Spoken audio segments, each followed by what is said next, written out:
السلام علیکم ورحمۃ اللہ وبرکاتہ۔ الحمد للہ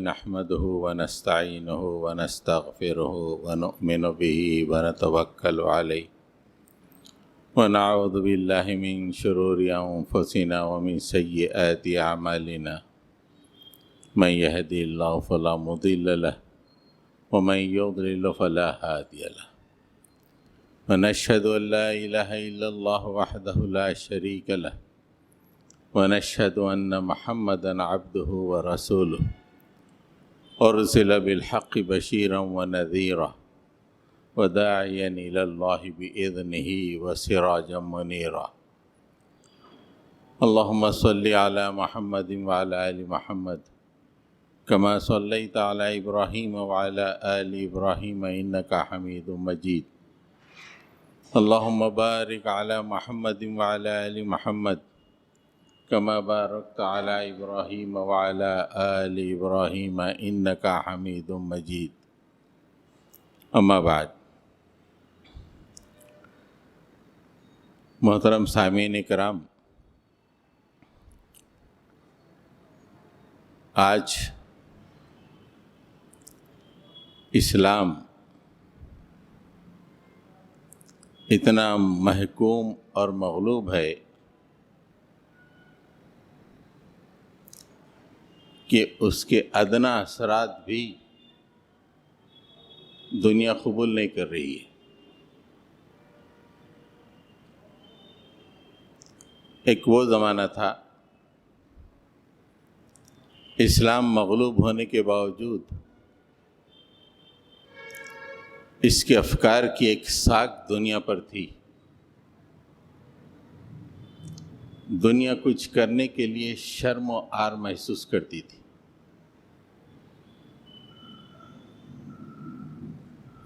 لیکن آج اسلام کے ماننے والے مسجدوں میں محدود ہو گئے، ذکر و تسبیحات میں مشغول ہو گئے، دنیا کے تمام شعبوں کو شیطان کے حوالے کر دیا۔ نتیجہ یہ ہوا کہ دنیا کچھ بھی کر لے، ادنا سی شرم تک محسوس نہیں کر رہی۔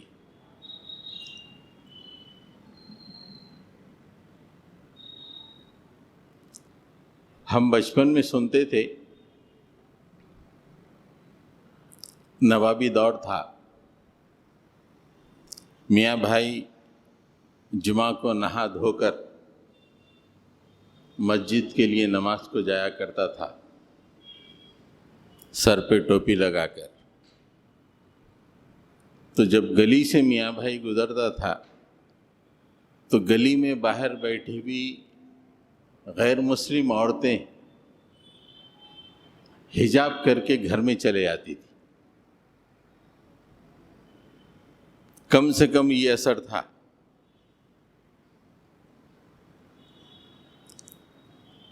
آج شیطان کی بساط ساری دنیا میں پھیلی ہوئی۔ دنیا کے پاس اس وقت شرم و حیا نام کی کوئی چیز ہی بچی نہیں ہے۔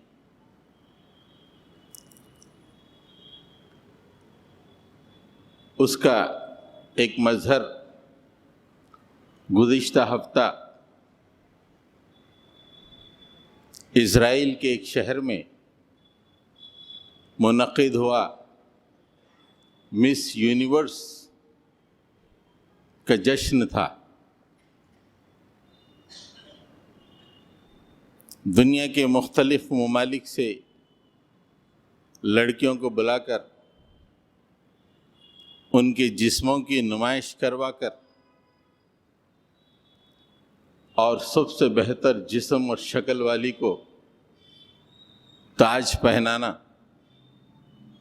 اور اسے یہ خطاب دینا کہ تم مس یونیورس ہو، اس سے بھی زیادہ انسانیت گر سکتی ہے؟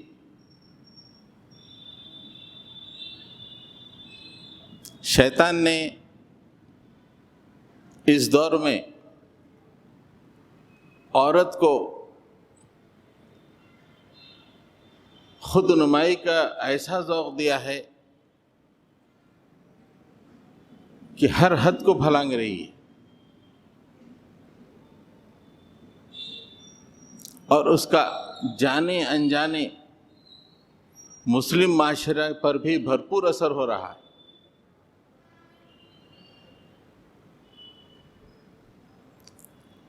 آج مسلم معاشرے کی روایتوں کو اگر آپ دیکھیں، یہ روایتیں زیادہ تر مغرب سے ملتی جلتی آپ کو دکھائی دیتی،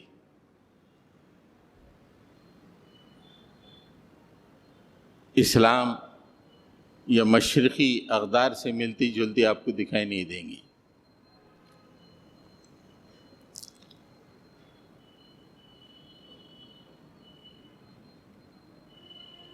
موویز اور اس کے بعد ابھی ڈیجیٹل میڈیا نے برہنگی کو اتنا عام کر دیا ہے کہ اب کسی کو کچھ غلط کام کرنے کا یا فحش کام کرنے کے لیے عار بھی محسوس نہیں ہوتا۔ خاندانوں میں اس بات کو ایکسیپٹ کر لیا جاتا ہے کہ یہ دور کی ضرورتیں ہیں۔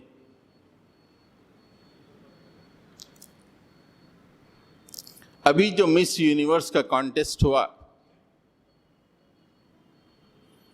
اس میں تو عورتیں یہ سمجھ رہی ہیں کہ ہماری پذیرائی ہوئی، لیکن اللہ تعالیٰ نے عورت کو جو مقام عطا کیا ہے، اس مقام سے اگر آپ تقابل کریں تو آپ کا اندازہ ہوگا کہ آج عورت اپنی خود نمائی کی وجہ سے کتنی گرتی چلی جا رہی ہے۔ دراصل یہ دور ہے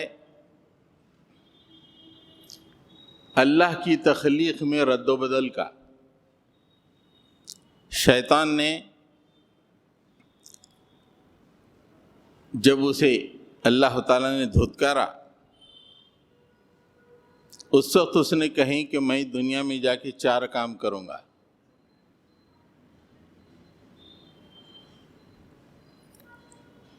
وَلَأُضِلَّنَّهُمْ وَلَأُمَنِّيَنَّهُمْ وَلَآمُرَنَّهُمْ فَلَيُبَتِّكُنَّ آذَانَ الْأَنْعَامِ وَلَآمُرَنَّهُمْ فَلَيُغَيِّرُنَّ خَلْقَ اللَّهِ، یہ 4 کام۔ وَلَأُضِلَّنَّهُمْ، میں انہیں ضرور بضرور گمراہ کر کے رہوں گا۔ تو آج مجھے دھتکار رہا ہے اور زمین پہ بھیج رہا ہے، اور زمین میں میرے جو کام ہوں گے، یم بیم، دریا بدریا، جو بجو، ہر جگہ میں لوگوں کو گمراہ کروں گا، انہیں آرزوؤں میں گھیروں گا۔ ہر آدمی کی آرزویں ہوں گی، اس کی بیوی کی آرزویں ہوں گی، اس کے بچوں کی آرزویں ہوں گی، خاندان کی آرزویں ہوں گی، حقوق نسواں کی تحریکوں کی آرزویں ہوں گی۔ ہر ایک کو میں ایک نئی ایسی شاندار آرزو دوں گا کہ اس آرزو کی تکمیل کے لیے وہ زندگی گزاریں گے۔ دنیا میں تجھے خوش کرنے کے لیے نہیں، ہر ایک کے دل میں آرزو دوں گا۔ پھر اس نے کہا کہ میں تیرے بندوں کو حکم دوں گا، وہ مویشیوں کے جانوروں کو چھیدیں گے، مطلب وہ لوگ شرک کریں گے۔ پھر آخری بات اس نے کہی، میں انہیں حکم دوں گا تو اللہ تعالیٰ کی تخلیق میں رد و بدل کریں گے۔ میں یہ زمین پر جا کر یہ کام کروں گا. تو آج کے دور میں جو گمراہی ہے، ٹاپ موسٹ گمراہی، اللہ کی تخلیق میں رد و بدل کی. اللہ کی تخلیق میں رد و بدل کیا ہے؟ اللہ نے جس مقصد کے لیے کسی چیز کو پیدا کیا ہے، جس مقصد کے لیے پیدا کیا ہے، اس مقصد کو الٹ دیا جائے، ختم کر دیا جائے. اسے کہتے ہیں رد و بدل. اللہ کی تخلیق میں رد و بدل.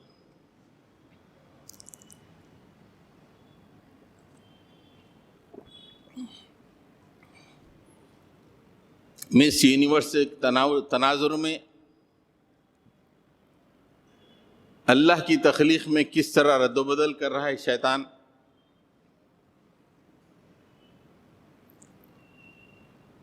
کہ اللہ نے کسی بھی مقصد کے لیے کوئی چیز پیدا کی، اس مقصد کے خلاف کرنا. جیسے اللہ تعالیٰ نے سورہ اعراف میں فرمایا، یا بنی آدم قد انزلنا علیکم لباسا یواری سوآتکم وریشا ولباس التقوی ذالک خیر. اے آدم کی اولاد، ہم نے تمہارے لیے لباس کو نازل کیا ہے. قد انزلنا علیکم لباسا، ہم نے تمہارے لیے لباس نازل کیا ہے. اور لباس کے دو مقصد اللہ تعالیٰ نے وہاں پہ فرمائے ہیں. ایک مقصد کیا ہے؟ تمہارے قابل شرم، جسم کے قابل شرم حصوں کو چھپانا، اور تمہارے لیے زینت کا بھی سامان بنتا ہے. تو یہ دو مقاصد ہیں لباس کے. آج دنیا نے خاص طور سے دنیا کی آدھی آبادی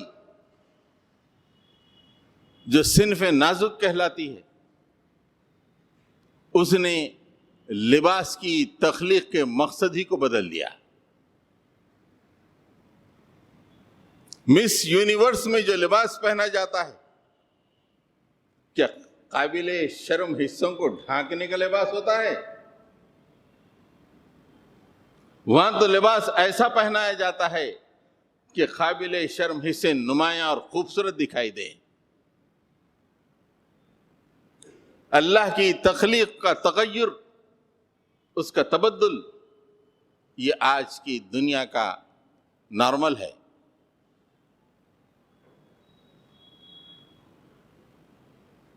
عورت کی تخلیق اللہ نے کیوں فرمائی؟ عورت کی تخلیق کے لیے بھی اللہ تعالیٰ نے قرآن کے مختلف حصوں کو اگر آپ غور سے پڑھیں تو پتہ چلتا ہے کہ عورت کی تخلیق کے بھی دو مقاصد ہیں، اہم مقاصد. ایک، شوہر کے لیے باعث سکون ہو. دوسری، اولاد کی بہتر پرورش کرے. یہ عورت کی تخلیق کا مقصد ہے. اس کا مقصد نمائش نہیں، لوگوں کو رجھانا نہیں. اللہ نے آدم کے لیے جب حوا کو پیدا کیا، جبکہ آدم کا دل جنت میں بھی نہیں لگ رہا تھا، سکون قلب کے لیے. شیطان نے دنیا میں ایسی بساط بچھا دی کہ اس نے عورت کی تخلیق کے مقصد ہی کو برباد کر دیا. مس یونیورس کے ذریعے سے دنیا کو پیغام دیا جا رہا ہے، اے حوا کی بیٹیوں، تم اپنے جسم کی نمائش کرتی چلو، لوگ تمہیں دیکھتے رہیں.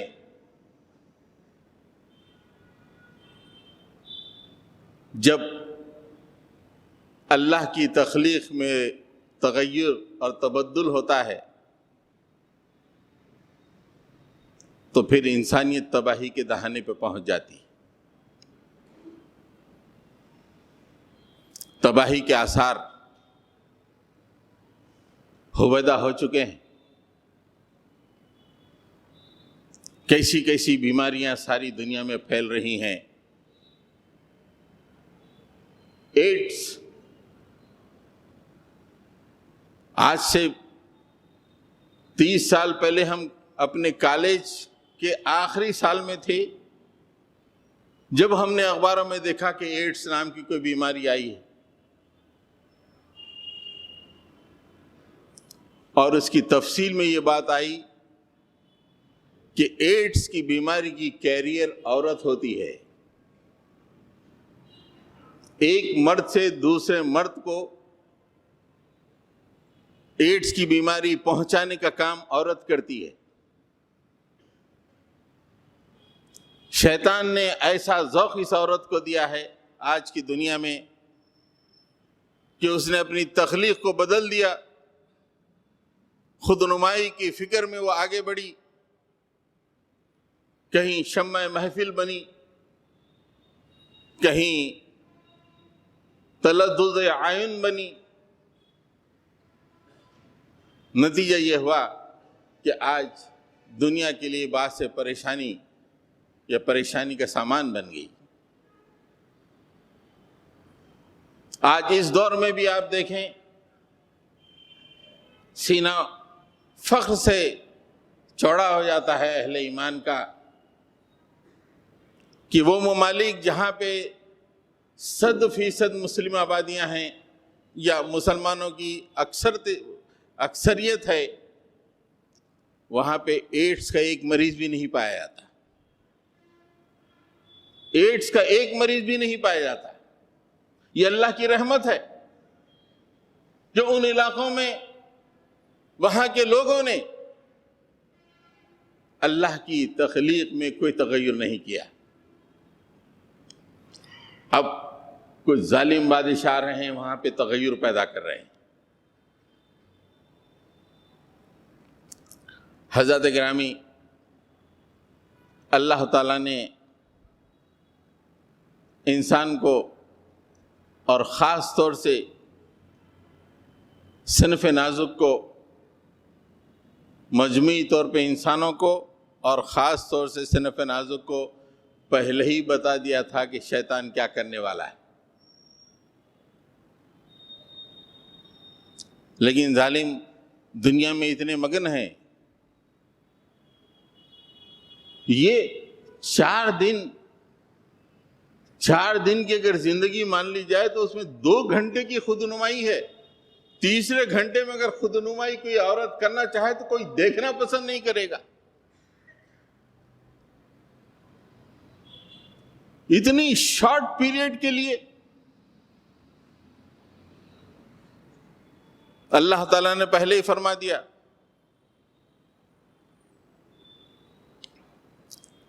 یا بنی آدم لا یفتننکم الشیطان کما اخرج ابویکم من الجنۃ ینزع عنہما لباسہما لیریہما سوآتہما انہ یراکم هو وقبیلہ من حیث لا ترونہم. اے بنی آدم، اے آدم کے بچوں، کتنے درد مندی سے اللہ تعالیٰ فرما رہے ہیں لا یفتننکم الشیطان، اور کہیں یہ شیطان جو مجھ سے یہ وعدہ کر کے جا رہا ہے کہ تخلیق میں تغیر کروں گا، یہ شیطان تمہیں کہیں فتنے میں مبتلا نہ کر دے. جس طرح اس نے تمہارے باپ کو ماں کو جنت سے نکالا تھا، اور جنت سے نکالنے سے پہلے اس نے کیا کیا تھا؟ دونوں کے لباسوں کو ان کے جسموں سے اتروایا تھا اور دونوں کی شرمگاہوں کے ایک دوسرے کے سامنے کھول دیا تھا. یہ شیطان سے اللہ آگاہ کر رہے ہیں. یا بنی آدم، صرف مسلمانوں کا نہیں، پورے بنی آدم کا آگاہ کر رہے ہیں کہ دیکھو شیطان یہ چال چل جائے گا. اس نے تمہارے ماں باپ کو، آدم اور حوا کو جنت سے نکالا تھا، اور جنت سے اس لیے نکلے وہ کہ ان کے لباس اتر گئے تھے اور شرم گاہیں ایک دوسرے کے سامنے کھل گئی تھی، اور اس کا یہ محبوب مشغلہ ہے، تمہاری شرم گاہیں بھی کھول دے گا ایک دوسرے کے آگے۔ مس یونیورس پیجنٹ کیا اس بات کی دلیل نہیں ہے کہ شیطان کی وہ چال ہے کہ اس نے عورت کے کپڑوں کو کم سے کم کر رہا ہے، اور اسے لوگ تلذذ کے لیے دیکھ رہے ہیں۔ نوجوان جب دیکھتے ہیں تو ان کی سوچ متاثر ہو جاتی ہے، ان کے دل میں میل پیدا ہو جاتا ہے۔ لڑکیاں جب دیکھتی ہیں تو ان کے دل میں خواہشیں انگڑائی لینے لگتی ہیں۔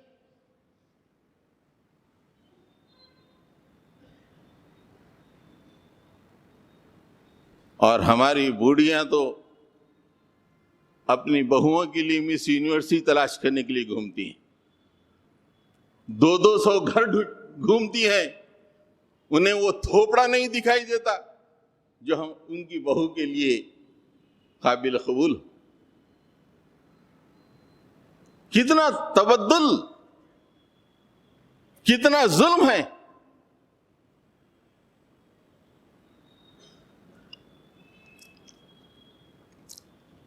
مغرب سے آواز اٹھتی ہے کہ جینڈر ایکوالٹی،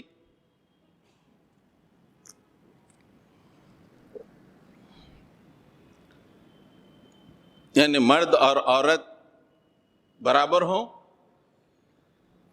یہ کیسی ایکوالٹی ہے؟ مرد تو بھرپور لباس میں سامنے کرسیوں پہ بیٹھے ہوں،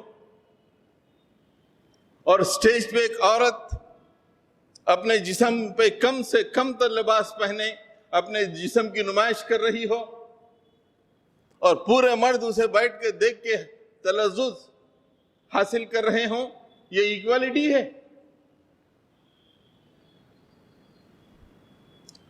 اسے ایکوالٹی کہتے ہیں؟ ایکوالٹی تو برابری کا نام ہے۔ یہاں تو ایک شے کی مانند ہو گئی ہے عورت کہ مجھے دیکھو، مزے حاصل کرو، مجھے دیکھو، لطف اٹھاؤ۔ اگر تمہیں لطف نہیں آ رہا ہے تو میں کپڑے اور کم کرنے کے لیے تیار ہوں۔ یہ جینڈر ایکوالٹی ہوتی ہے؟ جینڈر ایکوالٹی کا مطلب دونوں تقریباً برابر۔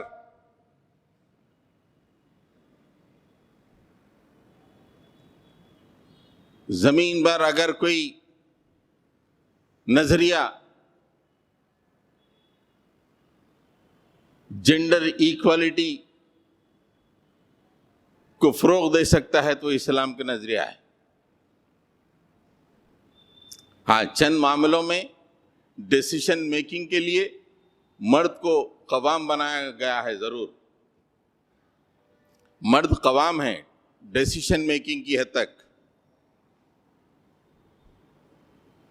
لیکن دونوں میں کوئی خاص حقوق کے معاملے میں، اعمال کے معاملے میں کوئی فرق نہیں۔ سورہ احزاب میں اللہ تعالیٰ نے ایک طویل آیت میں جینڈر ایکوالٹی کی طرف اہل ایمان کی توجہ دلائی ہے۔ ان المسلمین والمسلمات والمؤمنین والمؤمنات والقانتین والقانتات والصادقین والصادقات والصابرین والصابرات والخاشعین والخاشعات والمتصدقین والمتصدقات والصائمین والصائمات والحافظین فروجهم والحافظات والذاکرین اللہ کثیرا والذاکرات اعد اللہ لہم مغفرۃ واجرا عظیما۔ یہاں جہاں مرد کا کسی صفت میں تذکرہ کیا گیا، اسی صفت کا عورت کے لیے تذکرہ کیا گیا۔ ان المسلمین والمسلمات، مسلم مرد، مسلم عورتیں، عورتیں کمتر نہیں ہیں، مومن مرد، مومن عورتیں، فرما بردار مرد، فرما بردار عورتیں۔ جہاں مرد کا تذکرہ کیا کسی صفت کے لیے، وہیں عورت کا بھی تذکرہ کیا گیا۔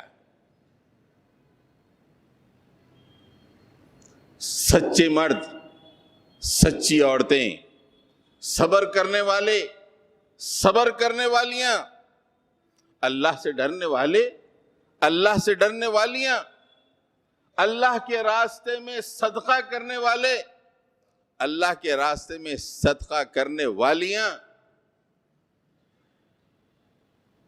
روزہ رکھنے والے، روزہ رکھنے والیاں، اپنی شرمگاہوں کی حفاظت کرنے والے، اپنی شرمگاہوں کی حفاظت کرنے والیاں،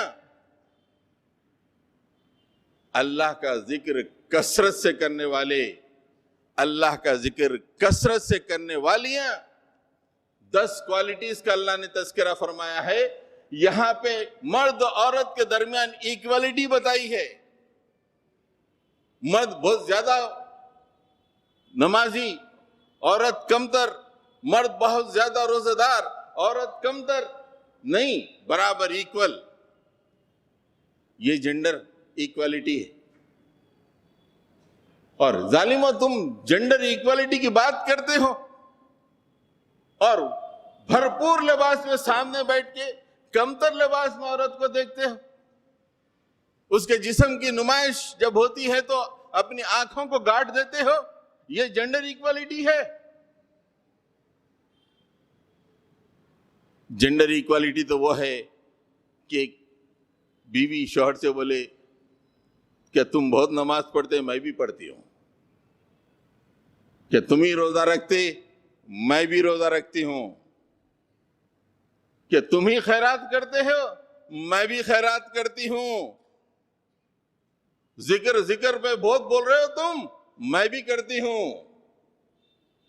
پورے اعتماد کے ساتھ ایک مرد کے سامنے عورت ٹھہر جاتی ہے کہ جو کوالٹیز تم اختیار کرتے وہی کوالٹیز میرے اندر بھی ہیں۔ دس از دا جنڈر ایکوالٹی۔ عورت کی آزادی کی عنوان پہ تم صرف کر کیا رہے ہو؟ صرف اس کے کپڑے اتروا رہے، اسے عریانیت کے راستے پہ چلا رہے ہو۔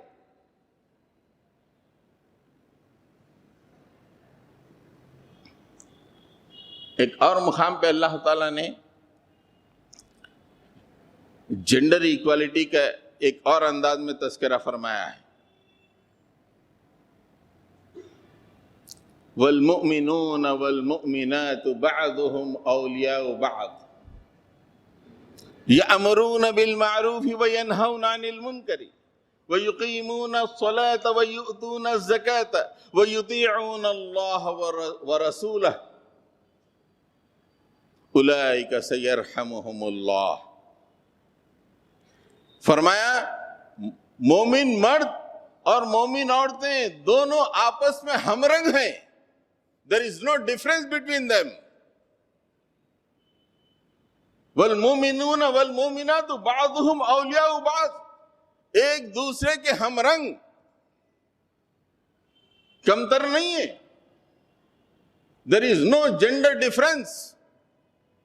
اور کیا کام کرتے ہیں دونوں وہی کام، مرد جو کام کرتا ہے عورت بھی وہی کام کرتی ہے۔ مرد کیا کر رہا ہے؟ یامرون بالمعروف وینہون عن المنکر، نیکیوں کا حکم دے رہا ہے، برائیوں سے روک رہا ہے۔ عورت بھی وہی کام کر رہی ہے۔ وَيُقِيمُونَ الصَّلَاةَ وَيُؤْتُونَ الزَّكَاةَ، مرد نماز قائم کر رہا ہے، عورتیں بھی نماز قائم کر رہی ہیں۔ مرد زکوٰۃ دے رہے ہیں، عورتیں بھی زکوٰۃ دیتی ہیں۔ اللہ رسول کی اطاعت جہاں مرد کرتے ہیں وہاں پہ عورتیں بھی کرتے ہیں. یہ ساتھ ساتھ جو تذکرہ قرآن مجید میں مرد اور عورت کا ہے کس بات کی طرف اشارہ کرتا ہے کہ عورت کو الگ نہیں، صرف ایک معاملے میں جہاں پہ ڈیسیشن میکنگ ہوتی ہے وہاں پہ مرد کو ایک درجہ اونچا دیا گیا ہے. دنیا میں کہیں بھی ڈیسیشن ایک ہی لیتا ہے اور ذہنی، جسمانی، سائیکولوجیکلی جو مضبوط ہوتا ہے وہی ڈیسیشن لیتا ہے. کیبنٹ، کسی بھی ملک کی کیبنٹ فیصلہ کرنے کے بعد ڈیسیشن کس کا ہوتا ہے؟ پرائم منسٹر کا ہوتا ہے. ہر منسٹر کا ڈیسیشن نہیں ہوتا. کیبنٹ صرف مشورہ دے دیتی ہے، پرزور بھی دے سکتی ہے، لیکن فیصلہ تو پرائم منسٹر ہی کرے گا. ویسے ہی عورت کا معاملہ جہاں ڈیسیشن میکنگ ہے گھر کے معاملے میں، عورت پرزور مشورہ دے سکتی ہے لیکن ڈیسیشن میکنگ مرد کرتا ہے. لیکن جہاں تک دیگر معاملات میں جنڈر ایکوالٹی ہے، اسلام سے بہتر دنیا میں کوئی نظریہ نہیں. عورت کی پوری سیکیورٹی کے ساتھ، اس کو پورے شرم و حیا کا ماحول عطا کرتے ہوئے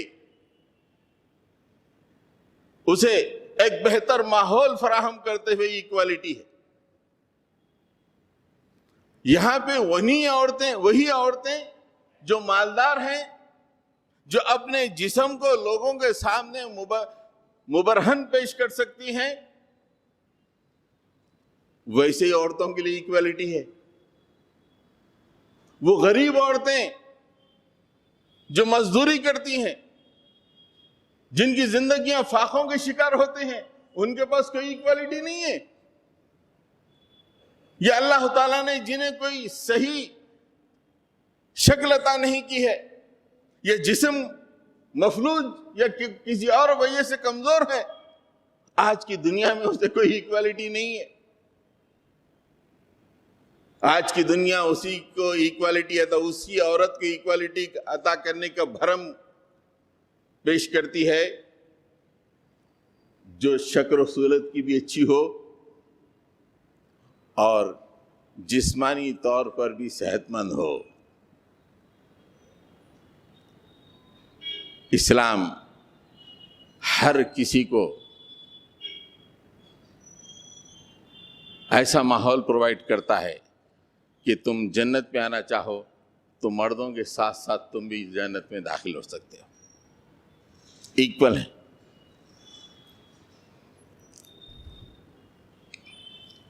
حضرات گرامی، عورت کتنے مقام بلند پہ ہوتی ہے اور ظالموں نے آج کی دنیا میں اسے اتنا نیچے گرا دیا. اللہ تعالیٰ نے قرآن مجید میں ایسی عورتوں کا تذکرہ فرمایا کہ آدمی تصور نہیں کر سکتا کہ اس بلندی کے بعد بھی کوئی اور بلندی ہو سکتی ہے. عورت، the women can achieve that height، اس بلندی کو عورت چھو سکتی ہے. کتنا اونچا مقام عورت کا اللہ تعالیٰ نے قرآن مجید میں فرمایا ہے.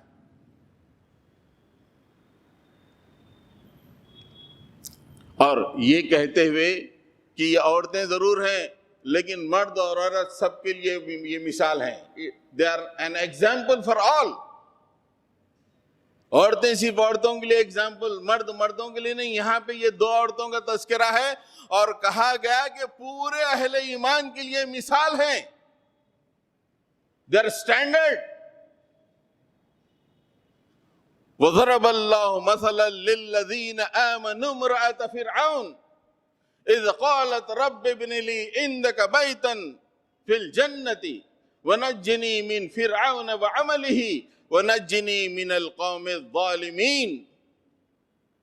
وَضَرَبَ اللہ تعالیٰ مثال دیتا ہے. کس کے لیے دیتا ہے؟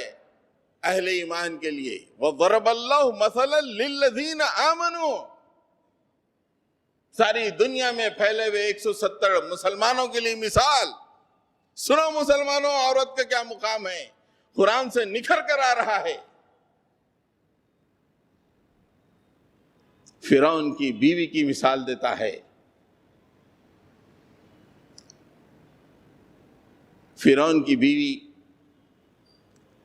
حضرت موسیٰ علیہ السلام پہ ایمان لے کے آئی تھی۔ فرعون شدید مخالف تھا موسیٰ علیہ السلام کا، لیکن انہی کی بیوی حضرت آسیہ حضرت موسیٰ علیہ السلام پر ایمان لے کے آئی تھی۔ نتیجہ یہ ہوا کہ فرعون تعذیب کے پہاڑ توڑ دیا۔ آدمی سوچ نہیں سکتا کہ ایسی بھی تکلیف دی جا سکتی ہے۔ فرعون کے بارے میں ایک جگہ قرآن فرماتا ہے وَفِرْعَوْنَ ذِي الْأَوْتَادِ، میخوں والا فرعون۔ مفسرین نے اس کے دو معنی بیان فرمائے ہیں، دو مفاہیم۔ ایک مفہوم یہ ہے کہ اتنی زبردست فوج کا مالک تھا کہ اس کے ہاتھیوں کو باندھنے کے لیے زمین میں میخیں گاڑ کے ہاتھیوں کو باندھنا پڑتا تھا۔ کچھ مفسرین نے یہ بھی لکھا کہ مسلمانوں کے ساتھ ایسی تعذیب کرتا تھا کہ مسلمانوں کو پکڑ کر ان کے ہر جوائنٹ میں ایک کیلے کو مارتا تھا، ہر جوائنٹ میں ایک کیلے کو مارتا تھا، اور مطالبہ کرتا تھا کہ اسلام سے پھر جا۔ اپنی بیوی کے ساتھ بھی اس نے وہی کام کیا۔ کتنی بلندی پہ ہے وہ خاتون جس کا تذکرہ اللہ تعالیٰ قرآن مجید میں فرمائے اِذْ قَالَتْ رَبِّ ابْنِ لِي عِنْدَكَ بَيْتًا فِي الْجَنَّةِ، لکڑی کے شیٹ پر کھڑا کر دیا گیا اور ایک ایک جوائنٹ پہ کیلا مارا جا رہا ہے۔ اس موقع پہ حضرت آسیہ کی زبان سے نکلی ہوئی دعا کو اللہ تعالیٰ قرآن مجید میں جگہ دیا ہے۔ جب اس نے کہا اے میرے رب، تیرے قریب جنت میں میرے لیے گھر بنا دے۔ کیا بلند سوچ، کیا اعلیٰ سوچ، اور ایک ایک جوائنٹ میں کہ کیلا مارا جا رہا ہے اس موقع پہ۔ کتنی بلندی کو چھو سکتی ہے عورت۔ اس عورت کو لا کے یہاں پر اس کے کپڑے اتروا دیے جا رہے ہیں۔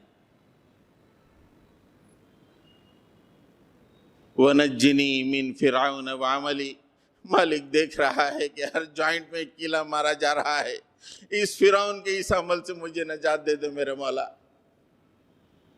فرعون سے اور اس کے عمل سے مجھے اب نجات دے دے، برداشت سے باہر ہو رہا ہے مالک، نجات دے دے۔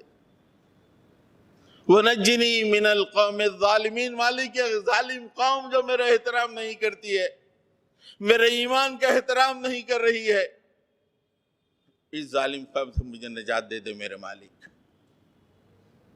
یہ واقعہ بیان کرتے ہوئے اللہ تعالیٰ فرماتے ہیں وَضَرَبَ اللَّهُ مَثَلًا لِلَّذِينَ آمَنُوا، یہ ایمان والوں کے لیے مثال ہے میری یہ بندی کی۔ کتنی بلندی پہ ایک عورت پہنچتی۔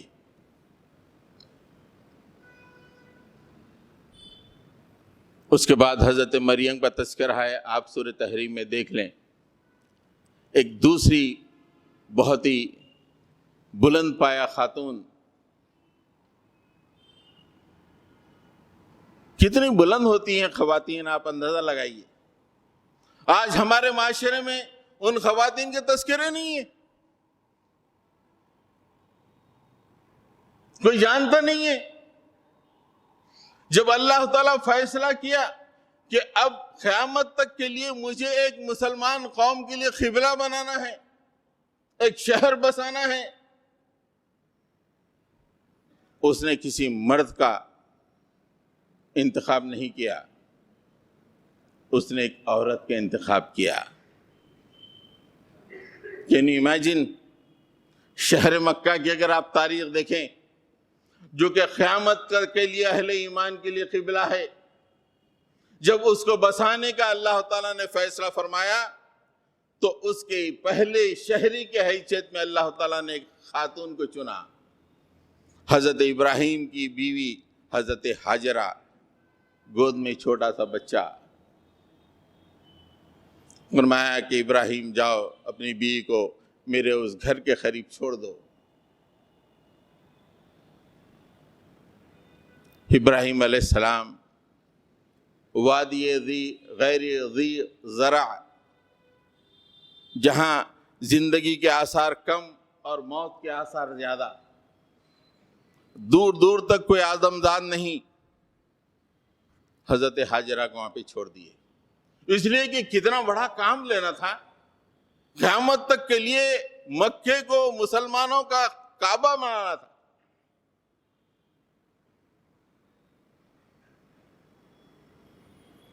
حضرت ابراہیم جب چھوڑ کے چلے گئے، اپنے بیٹے کے ساتھ وہاں پہ تھیں، چھوٹے سے جو بھی پانی دیا گیا تھا، کھانے کے لیے دیا گیا تھا، 2-3 دن میں ختم ہو گیا۔ جب بچہ پانی کے لیے بلبلا رہا تھا، قریب میں 2 پہاڑیاں ہیں، ایک صفا ایک مروہ۔ صفا کی پہاڑی پہ چڑھ کے دیکھتی ہیں دور تک کوئی قافلہ تو نہیں آ رہا ہے کہ کچھ پانی مانگ لوں بچے کے لیے، کوئی دکھائی نہیں دیتا۔ دوڑتی ہوئی مروہ کی طرف جاتی، چڑھتی ہیں، دیکھتی ہیں کہ کوئی آ رہا ہے تو کچھ پانی مانگ لو۔ روایتوں میں آتا ہے کہ آپ نے 7 چکر مارے۔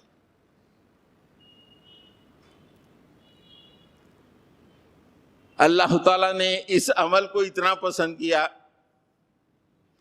کہ صفا اور مروہ کو، دونوں پہاڑیوں کو اللہ تعالیٰ نے قرآن مجید میں فرمایا کہ اسلام کے شعائر ہیں، اسلام کی نشانیاں ہیں۔ ان الصفا والمروة من شعائر اللہ فمن حج البیت او اعتمر فلا جناح علیہ ان یطوف بہما۔ یہ صفا اور مروہ یہ پہاڑیاں نہیں ہیں، یہ وہ پہاڑیاں ہیں جس سے میری بندی ان دونوں کے درمیان دوڑ لگائی تھی۔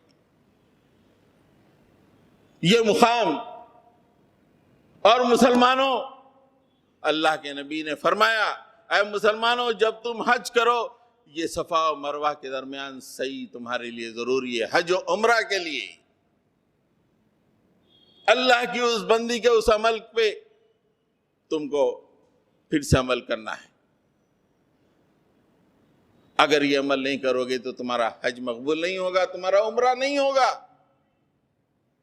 کیا مقام بلند، ایک عورت کا جو مقام بلند، قیامت تک کے لیے لاکھوں کروڑوں لوگ عمرہ کریں گے، حج کریں گے، اور وہاں پہ اس ماں کو یاد کرتے ہوئے دوڑتے رہیں گے صفا و مروہ کے درمیان۔ صفا و مروہ کے درمیان دوڑتے ہوئے ہر ایک کے ذہن میں وہ ماں تازہ ہو جاتی ہے کہ آج سے ہزاروں سال پہلے وہ میری ماں یہ دونوں کے درمیان صرف اللہ کے حکم کی وجہ سے پریشانی میں دوڑی تھی۔ یہ عورت ہے، عورت کا یہ مقام ہے۔ آج ایک ببلنگ شہر ساری دنیا میں جس کو اللہ تعالیٰ قرآن مجید میں کہتا ہے ام القری، تمام بستیوں کا مرکز، اس کے قیام کے لیے حضرت حاجرہ کی قربانی، اور قیامت تک کے لیے انسان یاد رکھیں گے۔ یہ مس یونیورس میں آج دکھنے والی دوشیزائیں کل انہیں کوئی پوچھے گا تک نہیں۔ کس مقام پہ عورتیں ہیں؟ مسلم معاشرے کو اس مقام کی طرف جانا چاہیے۔ یہ تخلیق میں تغیر و تبدل کے راستے پر اگر مسلم معاشرے کی عورتیں بھی جاتی ہیں تو تباہ و برباد ہو جائیں گی۔ حضرت گرامی، نوجوان بچے بھی موجود ہیں، 1-2 منٹ میں ایک واقعہ سنا کے اپنی بات کو ختم کرتا ہوں۔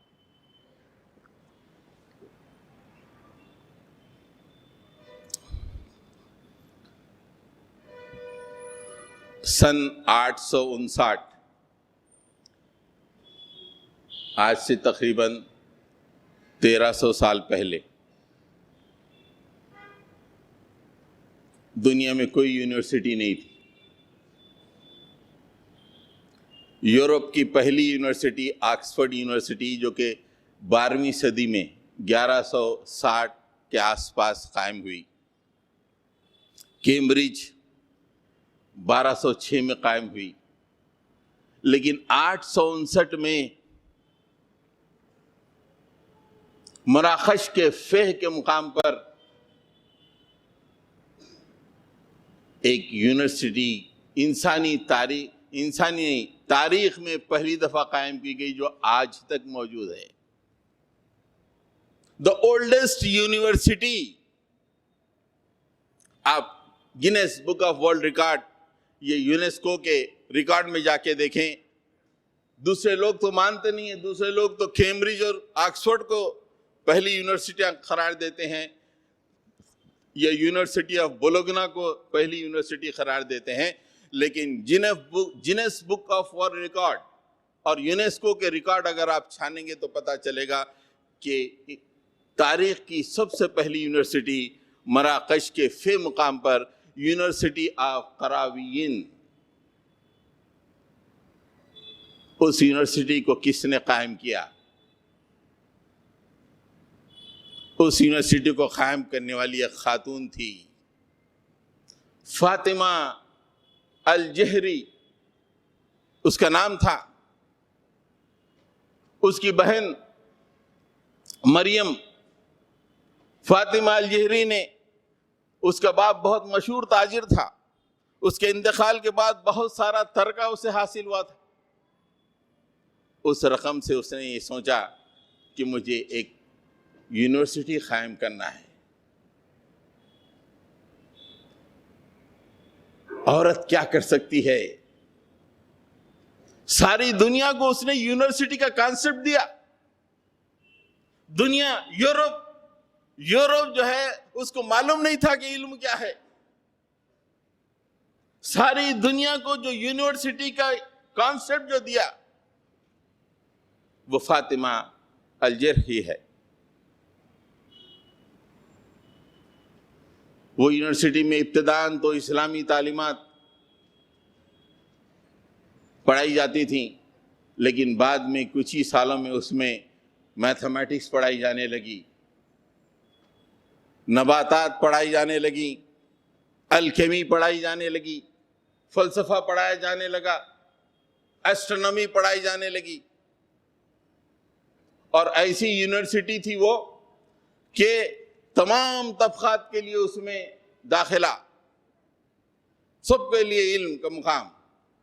تو اس سے جو فارغ 3 بڑے لوگوں کے ناموں کا تذکرہ آتا ہے، ایک یہودی فلاسفر جس کا نام میمونائٹس ہے، اسی یونیورسٹی سے فارغ تھا۔ مسلمانوں کا بہت بڑا فلاسفر ابن رشد اسی یونیورسٹی سے فارغ۔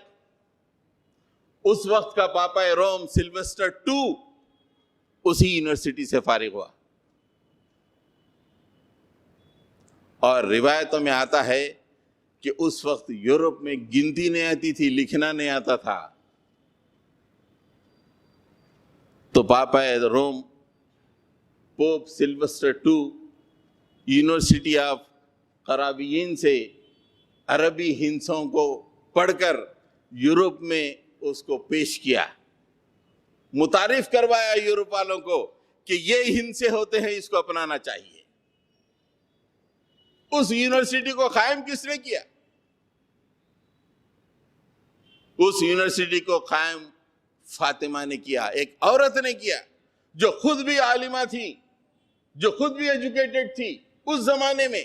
اس کا ویژن دیکھیے، ایسا ویژن کہ ساری دنیا کی جتنی یونیورسٹیاں ہیں اسی یونیورسٹی کو دیکھ کے قائم ہوئی۔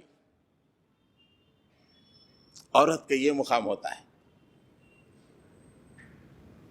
یہ کپڑے اتار کر لوگوں کے سامنے آنا، یہ بھی کوئی مقام ہے؟ یہ شیطان ورغلا رہا ہے عورت کو۔ مسلم معاشرے کو اس سے محفوظ رکھنا چاہیے۔